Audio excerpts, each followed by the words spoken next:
One day, we saw this child walking through the compound. His name was Ali, and he did not want to talk to us. As opposed to a lot of the other Iraqi kids that you encountered. Yes, he was very shy. And the second or third time that I met him, he brought his best friend, Ahmed. And Ahmed was much more outgoing. And so Ali really opened up. And once I met these children, it made every day something I looked forward to. We would play rock, paper, scissors. We would kick around a soccer ball. We were about as close as people that don't speak the same language can be. I had never been really good with children, and this was the first time I felt like I loved someone who wasn't my family member. But one day, Ali showed up, and I could tell something wasn't right. He kept saying, Ahmed, Ahmed, boom.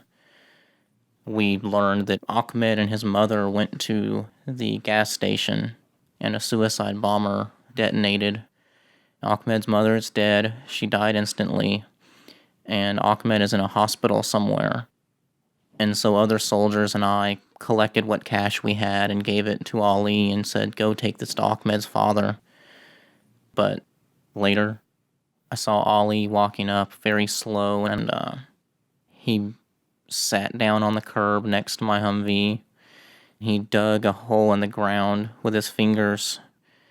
He picked up a rock and put it in the hole, and then he put the dirt back over it, and he just pointed to the ground and said, Ahmed.